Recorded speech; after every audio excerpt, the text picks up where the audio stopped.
and they're super cheap. Oh, yes. How are you guys? Oh my gosh, I need a microphone. Sorry. Oh, well, we probably won't be able to get one before we have to start, or before we're done, probably. How's everybody doing today? Good. Happy to see you guys here. Happy to be back at Corpus Christi Realms Con. Say hi to my beloved Samantha here. Hello, guys. Samantha has been helping me probably. We're trying to figure out how long. We've known each other for, I think, 6 or 7 years. No, that's not possible. Yeah. She was assigned to help me. So any of you guys that read online what a dick I am, she was assigned to me probably 5 or 6 years ago, and every time I've ever been here, she has requested to be my helper. So I couldn't possibly be that much of a dick. Am I right? No, I'm kidding. Oh! Man, I set that up, didn't I? No. Take it away. You know I love that you. video of you yelling at the LGBT protesters, so Yeah. there's no way you could possibly do that. Well, thank you. Thank you. You know I love you. You can't believe everything you read online, that's for sure. I'm so happy to be here, you guys. You know what? I have a great idea. This could work. I like this idea. Can you guys maybe rotate your chairs? You guys are good. See, so I'm moving here, so I'm a little closer, right? So I don't have to talk as loud. Round table. Theater in the round. And we're going to close this door. You want to come in? No. Nope. So then they have to come in that way. Suckers.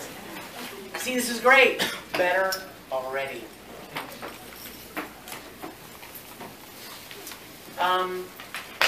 I was in Scotland last week, and I got sick.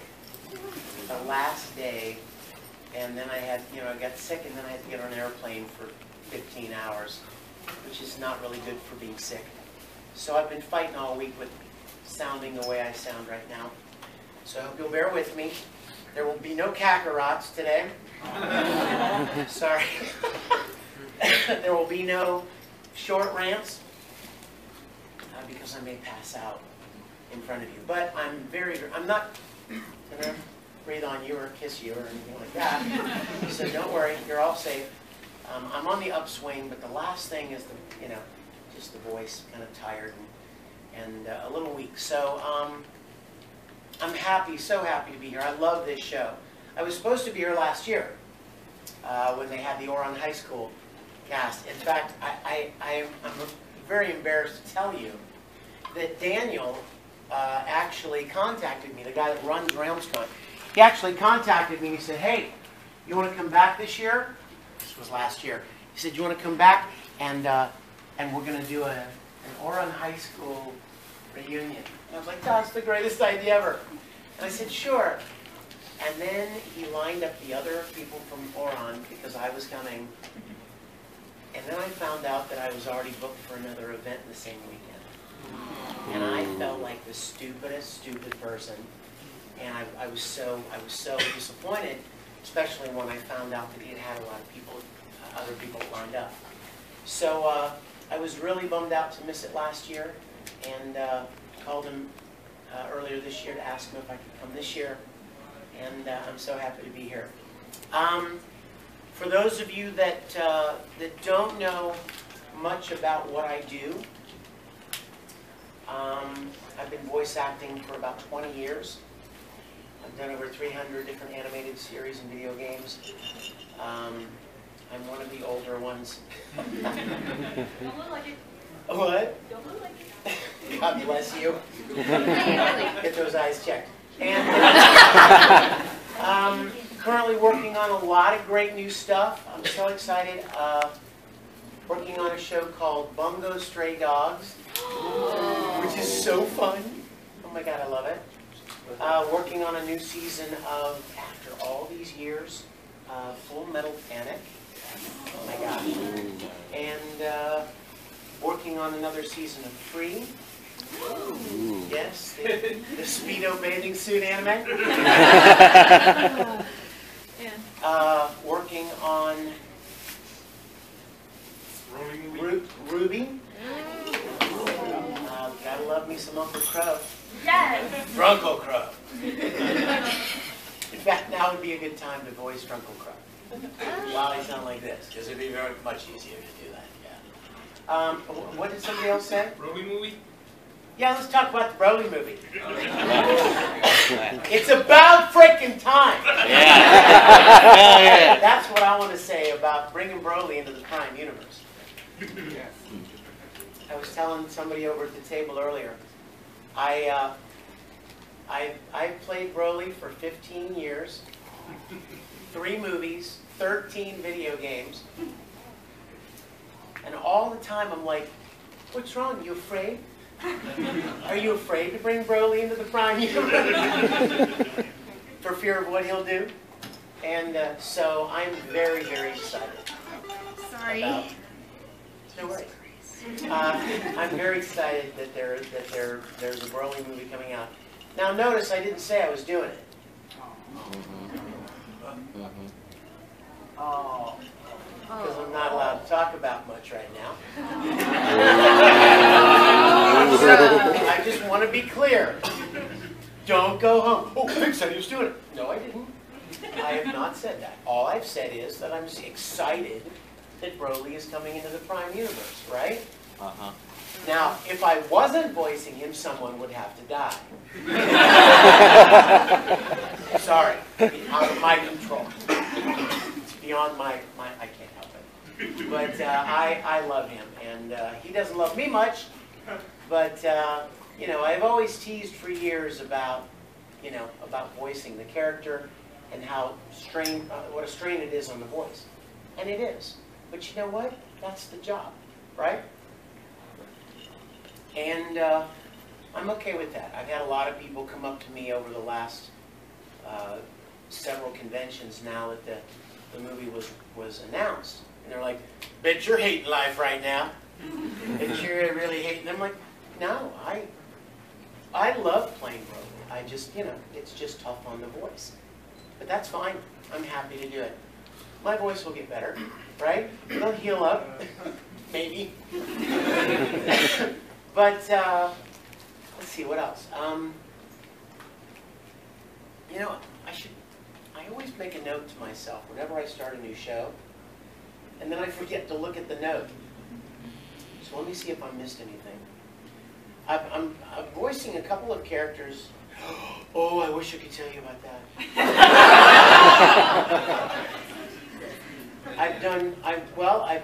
I did something called. Who is it? Who is it? Do you know that number? You don't? What's your name? What's your name?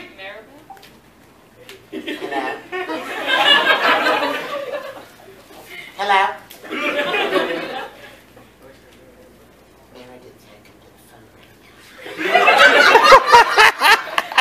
She's making out with Broly. I don't know who that was. But I'm pretty sure they won't be calling again. I was hoping it was your mom.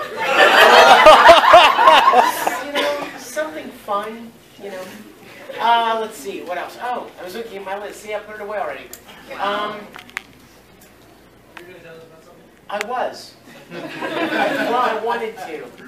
I'm so excited. I'm doing a new show, and I'm just going to tell you this. The show's been around for a while, but there's a new season of it, and I've heard about this show for years. I've heard from so many people what a great show it is. In fact, I even have some friends who cosplay from this show. And when I saw their cosplay, I'm like, what is this from? You look so great. And they told me, so I kind of made a mental note. And, excuse me, a studio in LA sent out some auditions for the new season, and I'm playing this really, really great character. And he's so fun. and I'm not allowed to talk about it yet. I mean, I'm not allowed to tell you the name of it yet. But I want to. I would have told her mom if it was her mom, and you would have heard it. But, sorry. Mom, call me, quick. What? Working on several things. Also, you know what? I haven't had the chance to talk about it. Well, I forget to talk about it. But I got to direct a show at Funimation last fall, and I need you to check it out. What is it? It's an amazing show. It's called Junie Taisen, Zodiac War. Oh. Holy crap. Seriously. You know how Funimation does their simuldubs, right? They had asked me if I would ever be interested in directing one. And I said, yeah, I would love to. If I lived in Dallas and I had time. Because that's an everyday, 5 days a week job. You're doing an episode a week. So you got to be there all day, working every day. So last fall, I told them, look, I would love to do one. And I worked out my schedule, and I literally moved to Dallas and lived in a hotel for 3 months. Oh. Literally, October, November, December, 12 weeks, 12 episodes. And they gave me this show, Junie Taisen, Zodiac War. And they sent me the first episode, and I cast it, and was in the studio every day and directed this show, and I'm so proud of it. It is a really cool show. And I cast a bunch of really great friends and great voice actors and some new people that I've met who've been working at Funimation lately, and I'm so proud of it. So please check it out. Do you voice act in it yourself? No. You know why? And I'll tell you guys this, because why not? Because I thought it would be a dickish move to cast yourself as the lead or as a main role in the show you're directing. You know what I mean? No. I literally, what? But it's you. You know what? If only I could clone her. I swear. You know what? I think to myself, man, other voice actors in the industry and other people in the industry would probably think, oh, what a jerk, you know? He gets to direct a show so he can cast anybody he wants, and he casts himself. I purposefully didn't do it. There were several really great roles, and I really wanted to play one of them. But I didn't. I resisted that because I didn't want people to think that I was just using my position as the director to do that. So the only stuff you'll literally ever hear me as are like Soldier A characters. Like, I was actually about to say though, yeah. give voice support. Like, yeah, because you know what? Because it's much easier to do that than to try to schedule somebody to come in to go, ah, and get killed. You know, or soldiers, or a businessman, or that has like 2 lines. So I pop up in little places just to kind of fill holes along the way, but the cast is amazing. Ian Sinclair, Jerry Jewell, Caitlin Glass, Colleen Klinkenbeard, some of my faves. And it's such a great show, you guys. It's really a great show. It wasn't what I expected, and I'm so glad. Because a lot of simuldubs, you know what I mean? A lot of those simuldubs, they like a little Play-Doh fun factory of anime, you know? They just crank them out. And some of them are, you know, kind of boobalicious shows, and, you know what I mean, panties, and you know what I mean, and kind of light-hearted, crazy stuff. And some of them are like fighting this or that. But it's rare to find one that's got some real depth to it. And it's got action, and it's really well written, but a great story as well. I was so blown away by the story. And by the way, with these simuldubs, they only release, you do them as they're being made in Japan. You guys know that, right? So like an episode is made in Japan, and the moment they finish it, they send it to Funimation, and Funimation has a week to translate it, cast it, dub it, mix it, and release it. They did that with Space Age, right? Yeah, it's insane. I mean, only Funimation, with their love of the fans, honestly, that's how this started. Because the fans were always saying, well, you know, it takes too long, and that's why, you know, we do pirate stuff, this, and rip this off, and it takes too long to get a dub out. So Funimation started doing this, like trying to really get it going. Hi, come on in. To really get it down.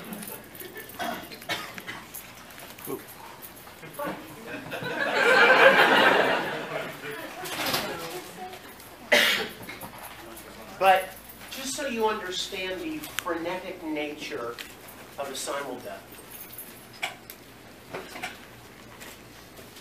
The second, if I get the first episode on a Saturday, Friday or Saturday, I don't know what the next episode is going to be. It hasn't been made yet. So I have no idea what's coming. I don't know where the story's going. I'm supposed to be the director. I have no idea where the story's going. I have no idea. Okay, I just cast this guy to play this role in this episode.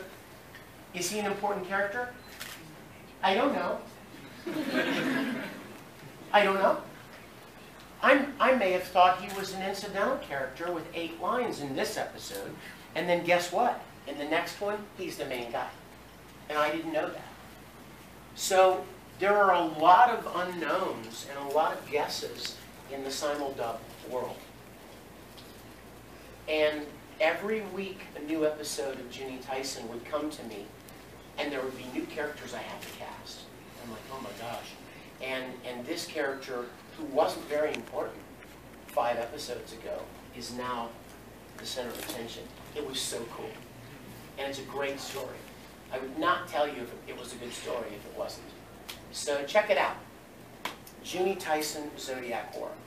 I'm doing several simuldubs myself right now. And then that one big one that I can't tell you about. And I'm working on something else right now. And I hope you don't mind if I talk about Star Trek. If you do, you can leave. Because Star Trek is my childhood love, if you don't know that. When I was a little boy, it was all Star Trek all the time, 24/7. My mother, I drove her crazy. I really did. But I started a web series 5 years ago called Star Trek Continues. And my desire was to make one episode the way I remember Star Trek. Like to try to craft an episode that told a really compelling story, the way I remember the original Star Trek moving me, and fulfill my childhood dream of getting to play Captain Kirk. That was my goal. One episode. Well, we did that. We made that episode, and then people really enjoyed it. We released it, and people really enjoyed it, and so we made more. As I stand with you now today, we finished our series. We have 11 full-length, hour-long episodes. Almost 10 million viewers now. We've won over almost 24 awards. And we've done something really iconic.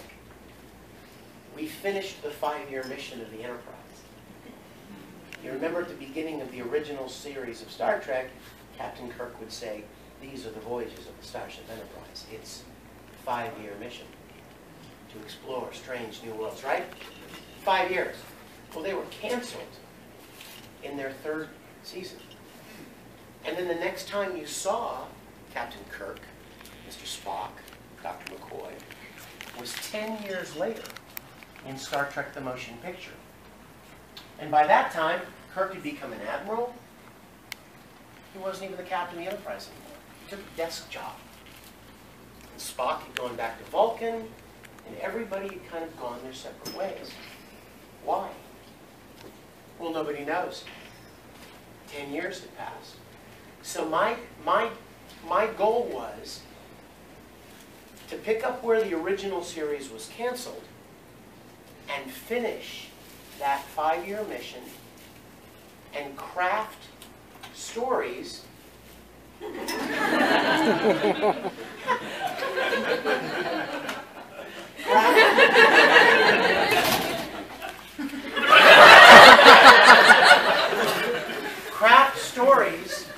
craft stories that explain why everybody was where they are when the motion picture begins. And our last episode perfectly hands the baton off to Star Trek the Motion Picture. It perfectly fills that gap. Please check it out. And you know why? Here's the best reason. It's free. Go to StarTrekContinues.com and you can watch all of our episodes for free. And tell all your friends about it, because and your parents, who probably love Star Trek, and anyone you know, StarTrekContinues.com. You'll also see a lot of familiar faces in our series.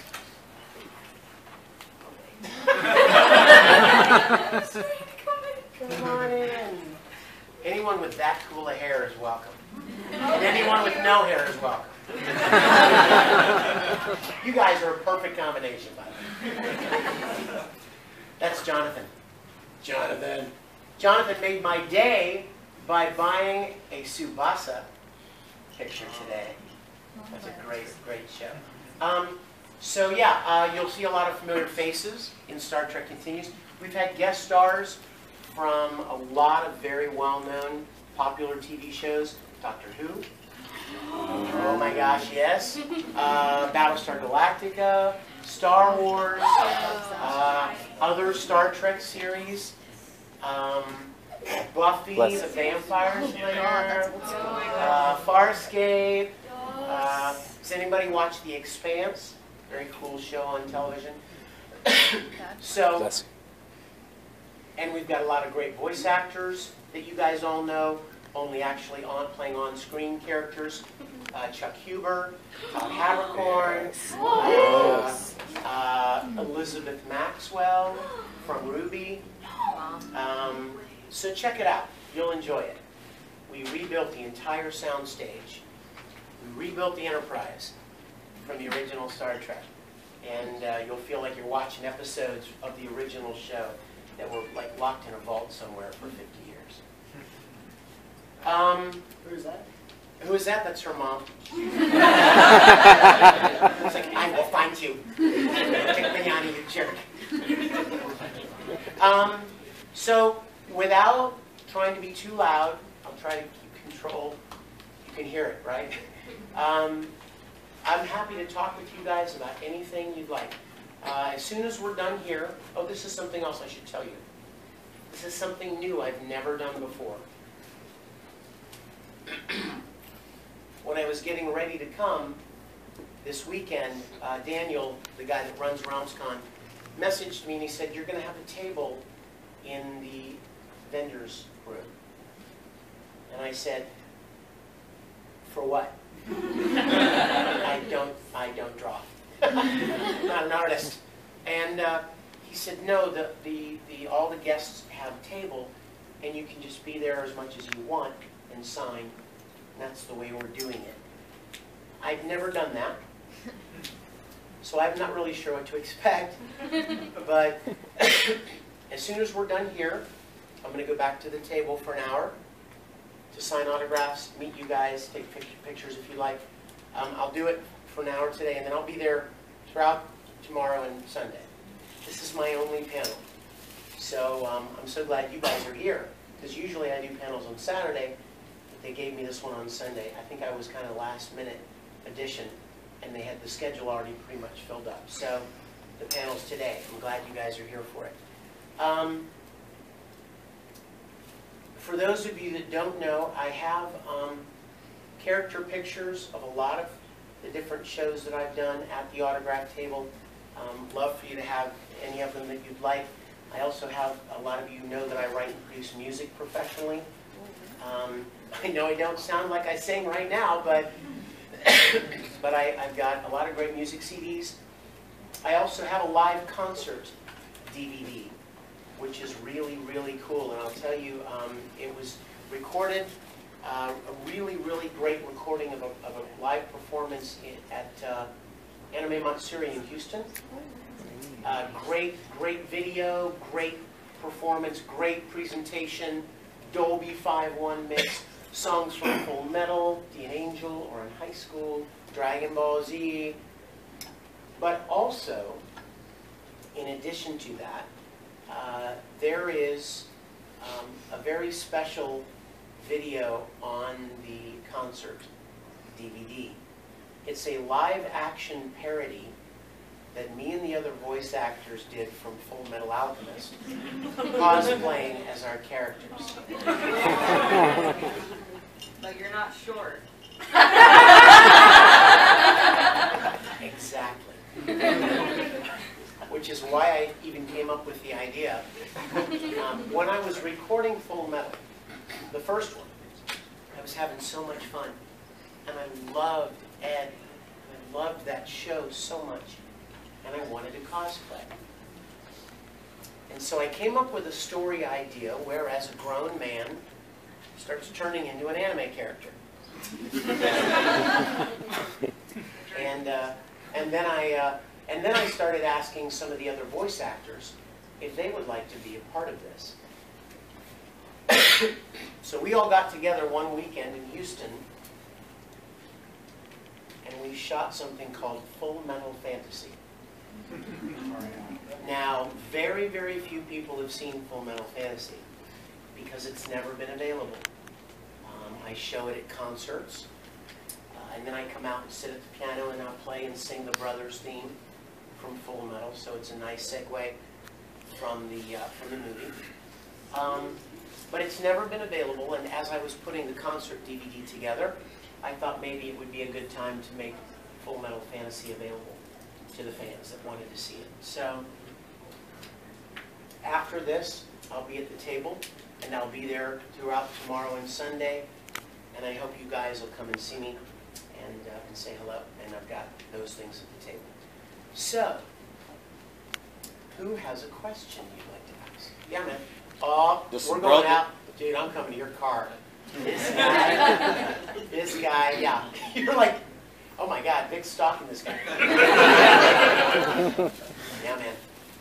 He's got this cool tat on his back. Yeah. Broly, this guy is covered in Super Saiyan. Yeah. So he's the coolest guy. Yeah, man. Does Broly survive in the end? Oh, bro, I can't tell you that. What? I don't see anybody killing Broly. I don't see it either. And, you know, I mean, I don't know. I can't answer that. I haven't seen the movie. So I don't know. But I can read facial expressions. So. but I certainly hope so. I would love to see him, like, I hope this means that he's kind of a part of Super, you know, and kind of starts, Likewise. maybe kind of transitions into the series somehow. Yeah, man. Did you by chance, did you see the Broly Abridged movie? Did you enjoy that? I've heard about it, but I haven't seen it. You will be proud. I have heard that. I have heard that it's really great. Yeah. Yes. The characters I've seen you play, they're all, you know, kind of similar or have like similar. Oh my God! Then you haven't seen many characters. Your similar voices, but one character that stands out to me that you have done is Crow. So, what was it like to play his role? Well, I love Crow. I love that character, and his voice is easy. That's one of the reasons I love him, because even if I'm sick, I can do higher, lighter tone, that young hero kind of a thing. Your voice kind of gets kind of thick and lower, and which is perfect for him. But I love him. I love him. I thought they were going to kill him at the end of season 4. Oh, they better not. I was like, oh, I'm going to go postal on Rooster Teeth. I'm afraid I'm going to have to go, hold everybody hostage until My next. favorite scene for him was when he was drunk in Volume 5, when he found Oh, I think he's drunk all the time. What is it called? My favorite scene was when he was drunk. Can you narrow it down a little bit? I found him! Have there been times when he was sober? Not that I know of. Not on purpose. But no, it's funny that I want to go back to the first thing you said.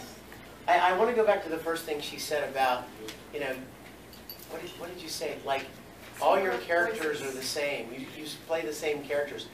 I would encourage you to go to IMDb, because I've played a lot of different characters and varying voices too. Here's what I would submit, is that a lot of them are less well-known than others. A lot of the more well-known ones tend to maybe be similar. But it's always fun to do a character and people don't immediately recognize your voice. And I actually got that with Crow. A lot of people are like, wow, I didn't even realize that was you at first. Crow sounds a lot like, if you've seen Bleach. Do you know my character in Bleach? Ikaku? Mr. Baldy? He sounds a lot like Ikaku, only Ikaku's not drunk all the time. So there is the attitude change. And this brings up an interesting point that I want to share with you guys. Voice acting is not about changing your voice. You'll hear a lot of voice actors, and you recognize their voice a lot, because their goal is not to change their voice all the time. The goal is to play a character. So I may sound the same vocally, but if you watch the show, the characters are very different. I've often said, you could take one line from Tamaki, and one line from Ed, and one line from Kurtz Weber, and one line from Green and Free, and one line from Dean Angel, and string those all together, and you'd be like, oh, yeah, clearly the same guy. But if you watch all of those shows, Edward Elric is definitely not Tamaki Suo. The characters are very different. So it's all about playing the role. It's much more about acting. Hi.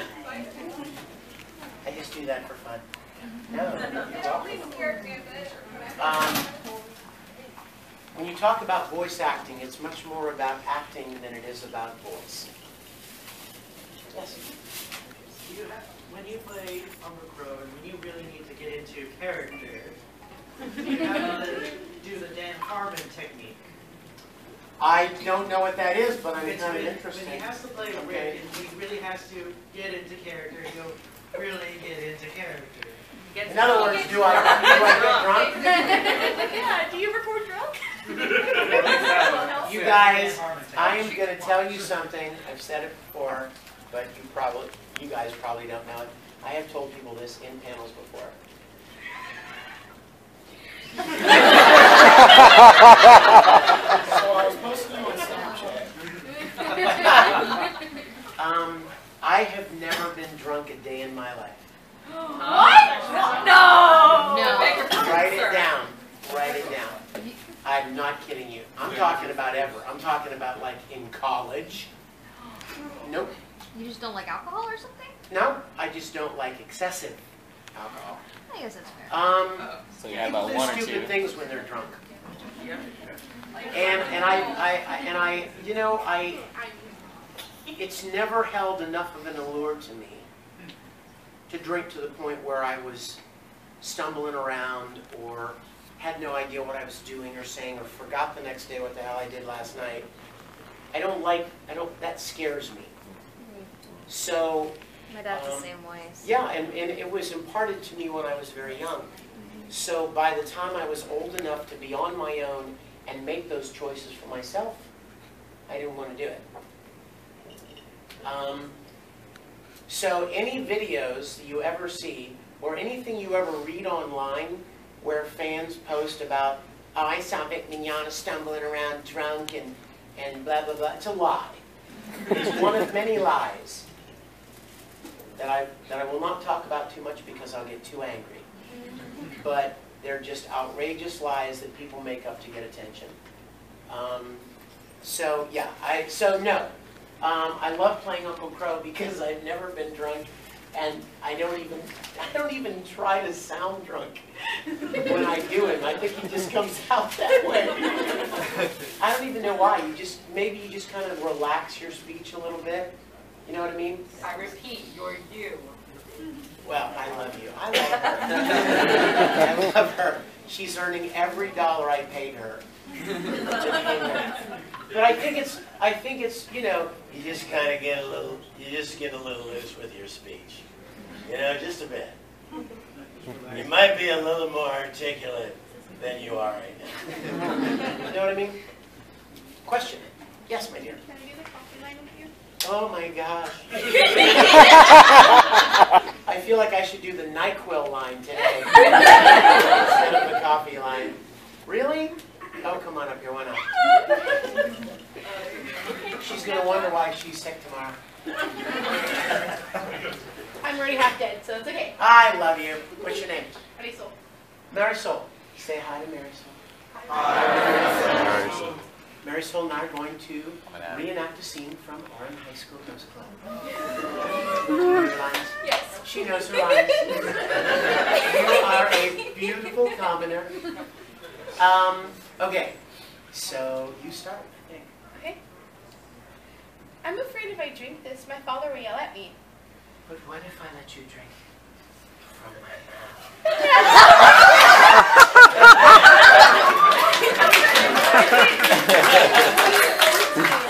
Oh my gosh, I thought I recognized it. We're making a habit of this now. Yes, yes, we are. She's gonna be like, it sounded like Tamaki with a clothespin on his nose.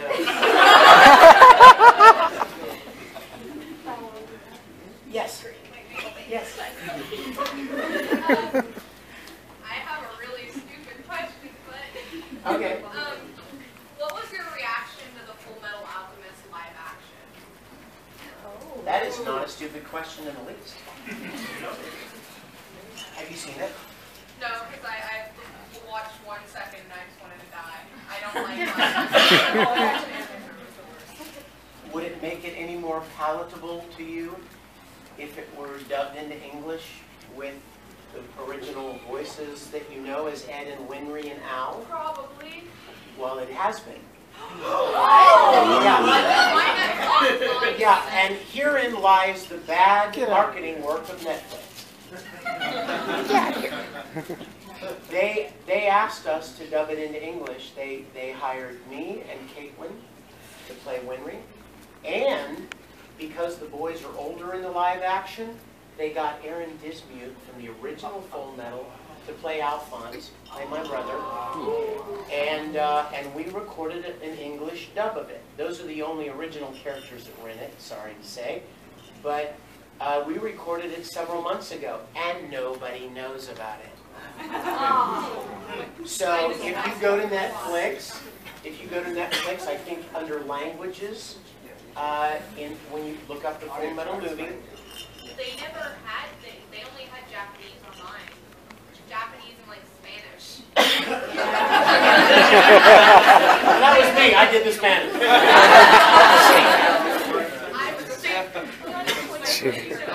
You know what? Have you looked recently? No. Okay. Are you checking it now? I love that somebody's checking it now.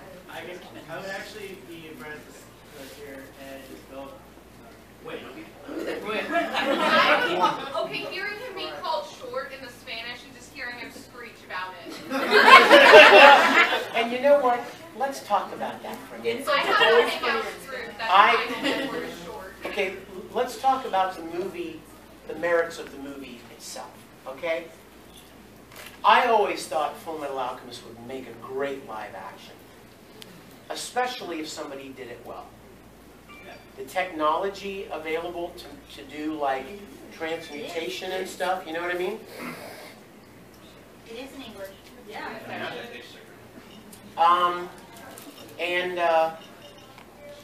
But historically,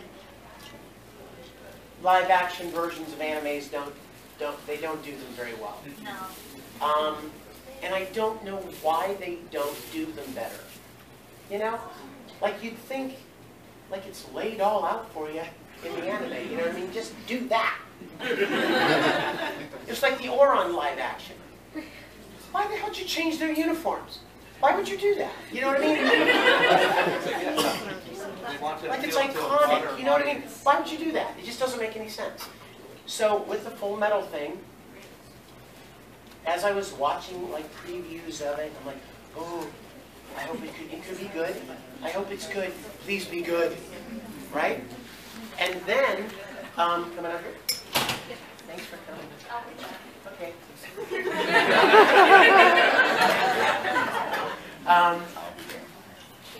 I saw the previews, and it did not look bad in the previews.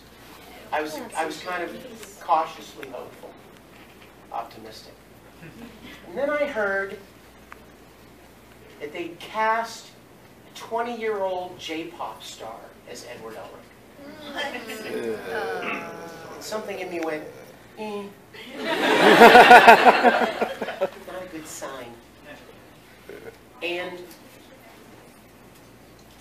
then when I saw it, when it came out, I wanted it to be good. And the settings, like where they shot it, the locations, they look like right out of the anime.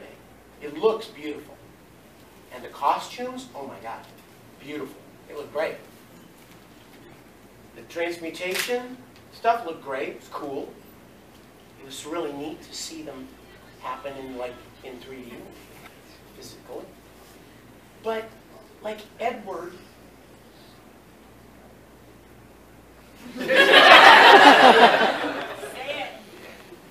he wasn't even the shortest kid on the screen. So how can you do short jokes when there's somebody shorter than you standing beside you? You know what I mean? And then they didn't have that. They might as well just cast a midget. Right. And now let me just say this, and please don't get me in trouble with Netflix, because I want to work. I'm not dissing the movie. I'm a filmmaker. I just made an award-winning web series. I mean, I'm a filmmaker. My college degree was in film. I shoot and direct and edit and make film. I cannot not look at a project through those eyes. You know what I mean? I can't not see what I think it should be or could be.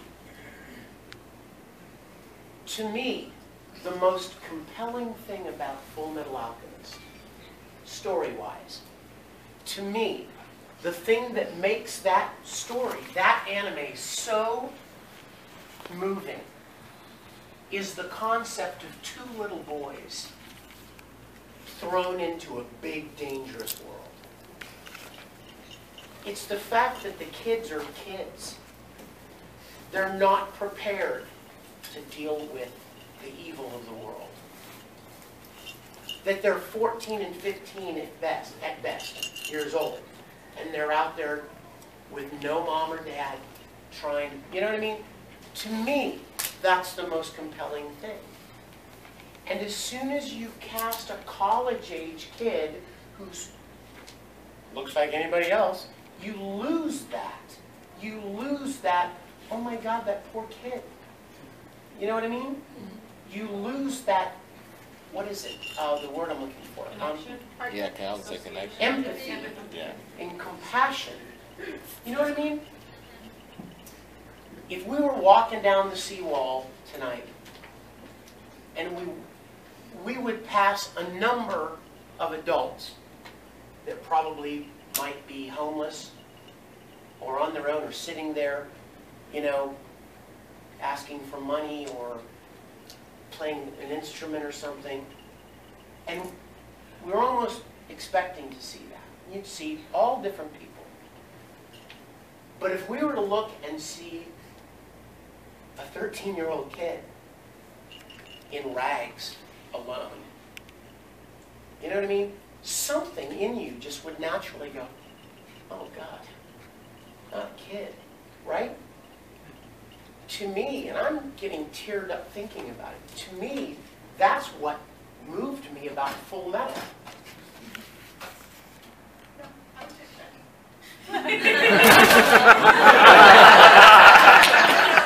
That's what moved me about the show, is that these little innocent kids just living their lives, making little clay toys and, right, living with their mom, and mom's hanging up the clothes outside, and all's right with the world, and their little friend wandering down the street, and then all hell, right, everything goes to hell.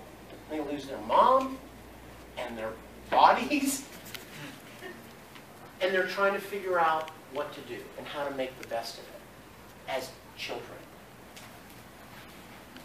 That was lost in the movie, in the live action.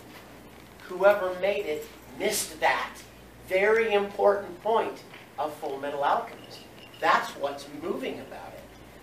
And as soon as you cast some kid that's no shorter than you are, you lose the comedy of the short stuff, and you lose the empathy and the compassion that you have for them being kids in this dangerous situation. I've heard, don't quote me, because I don't know what I'm talking about. But I've heard they're making another one. They're like making a sequel. There's certainly plenty of stories to tell.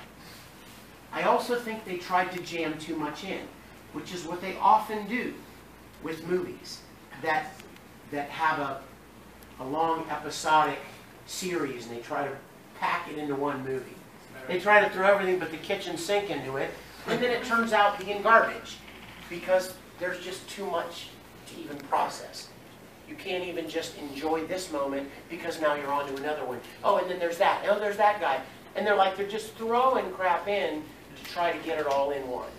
How to make a movie at Sony 101. If it had been me, if I had been the filmmaker, I would have taken literally the first 2 episodes with Father Cornello and Lior and make that a movie. And you would flash back during the movie to the boys and how they got hurt and the transmutation, and you'd come forward into Lior, just like the first 2 episodes of Fullmetal Alchemist. And you would end the movie with them getting on a train and setting off in search of the Philosopher's Stone. So the movie itself would be a wonderful self-contained story, but you leave it wide open to go to another movie and another movie and a new adventure leading up to the final thing. I don't know why they didn't do that, but I have heard there's going to be another one, so we'll see. Why was Winry not blonde? Like, why do you change that crap? You know what I mean? Like, why would you do that? I just don't, I try to imagine these people I try to imagine the decision makers sitting around the table discussing these things. You know what I mean? And I can't imagine one guy going, why don't we change this, and everyone, oh yeah, okay, good idea. Like, the whole point of these songs was more like the blonde hair, blue eyed soldiers and everything like that, you know, that was well, yeah, and here's something important to note. Even though Fullmetal Alchemist was made in Japan, the anime was made in Japan, the characters aren't all Japanese. I mean, all the characters in American movies aren't American. I mean, they're not all just the same looking, right? There's a very wonderful variety of different skin tone, hair color, nationality, eye color, all different types. So I don't really fully understand the decision-making process of what goes into that kind of thing. I mean, kid that played Ed had blonde hair. I mean, clearly they thought it was important enough to maintain some things. I just don't really know how they decide what to throw away and what to keep. If I were doing it, I would want to make it as close to the original source material as I possibly could. And sorry I took so long on that answer. How are we on time, Sammy? We got about 10 more minutes.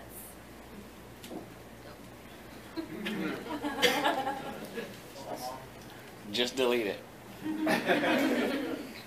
Got a picture. What? Oh, did you see my snap? Okay. How could I not call on you? How much of the characters that you It's portray? amazing, your mouth isn't moving at all. Ventriloquism. How much of the characters that you performed, that you see, how much would you say is the voice work, and how much would you say is the writing for the character? Wow. That's me. Coming out? Oh yeah, ask a question and leave. I see how it is. I would say it's not one of anything. I mean, it's not just, you know what I mean? It's not all of any one thing. It's a combination. I mean, a good actor could take a kind of a lame line of dialogue and maybe make it good. And equally, you know, a good actor may, you know, a mediocre actor might deliver a really, really great line of dialogue that's awesome. It's hard to say what the balance is, but obviously you want to start with the best writing you can. Caitlin Glass is really, really good as an actor and a director, and when she and I work together, whenever I'm acting for her, we'll read a line of dialogue that my character has, and if it doesn't sound like the way my character would say it, I'll say to her, hey, can I say it like this instead? And I'll kind of reword it so it'll be the same, you know, communicate the same thing, but it's a different sequence of words. Like, you know, can I go get a bite to eat? You know what I mean? As opposed to, do you mind if I get some dinner? You know what I mean? You say the same thing, but the attitude or the character is very different. The personality of the character is different. So I would say it's a combination of things. Yes? What's your favorite series that you have worked on? Probably Fullmetal. I would probably be struck by lightning. By a transmutation somewhere. I really, really loved Fullmetal. Oran High School was probably my second favorite. And they all have varying degrees of you know, of special places to me. I tend to fall in love with characters that I get to play, especially if I get to play them for a while. The longer you get to do anything, you know, the more connection you feel with it. I played Ed for a long time through a lot of shows and movies and video games and OVAs.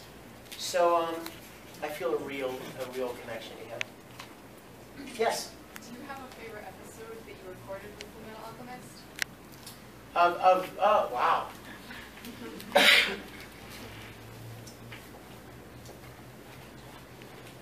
I don't know. I certainly have favorite moments, and I don't know what episodes they were in, except, like, obviously, I loved the last episode of Brotherhood because it brought an ending to this show and these characters that I'd loved for so long. The original Fullmetal Alchemist didn't even have an ending. Like, it just kind of stopped. So the fact that there even was an ending to Brotherhood, I just loved it so much. And that last monologue that Ed gives on the train for Fullmetal, loved it. I also love the first episode, and that's because that's when I first met the characters and you know, kind of first introduced to the world. There was, and then I also really loved the, in the original series, I loved the episode where Ed and Mustang did the fake fight, did the kind of the little fight. there were so many funny lines of dialogue that I remembered from the original series, the original Fullmetal series, and I didn't realize they were pretty much all in that one episode. That episode was so fun. Anyone else? Yes? This is not an anime question. Okay. As a Star Trek fan, do you like Enterprise and Voyager? You know, dude, Dang it. let me just say this. I'm a purist. I was 10, 11 years old when the original series was out. And I fell in love with Star Trek because of the original series. Through 16, 17 years old, 18, I was a Star Trek, the original series. There was no Next Gen. None of the other series had happened yet. And I was in college when Star Trek Next Generation came out. And I was like, ooh, well, it's not Captain Kirk, it's not Spock, it's not, you know, but I love Star Trek, I'm open to it, right? I'm open. And I watched it, and I wanted to like it. But it just didn't resonate with me. Not like the original did. And then now came Deep Space Nine, right? And then Voyager, and then Enterprise, and now Discovery. And for me, just for me, not for anybody else, but speaking for myself, every incarnation of Star Trek got further and further away from whatever it was that was so magical about the first one. On tangent, what do you think about Seth MacFarlane's kind of successor to? Well, you know what? Seth MacFarlane was a huge Star Trek fan. When he was a little boy, he wanted to be Captain Kirk too. And his good fortune is that he's a multi-frickin' millionaire, and so he can make his own TV series where he gets to play Captain Kirk. They're just not calling it that. I appreciate what he's doing.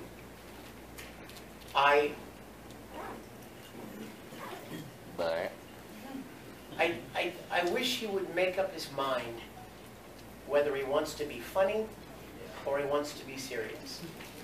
Because you can have humorous moments, but to try to tell a very powerful, thought-provoking, make you think about an ethical question or a moral question, which is what Star Trek did so well.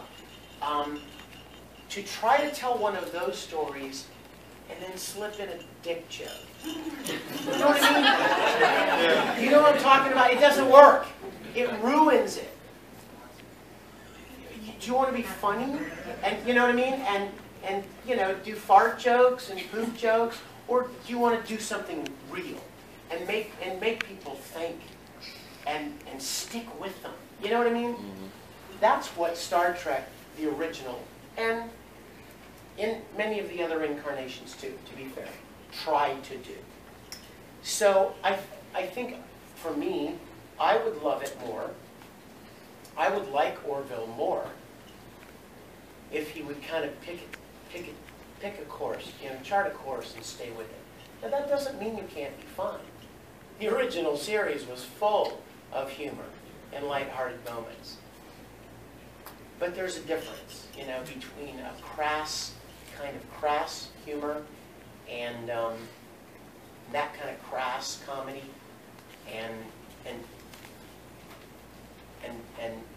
humorous moments, lighthearted moments. But I have nothing against any of the other incarnations of Star Trek. And what's funny is I know people that Next Generation is to them what the original series was to me. It really depends on when you discovered Star Trek. If your first series was Voyager, you are Janeway all day. You know what I mean? Like, she's your captain, right? And to somebody else, it's Sisko. And to somebody else, you know, it's Scott Bakula. It really depends on, you know, but I will tell you that none of them would have existed.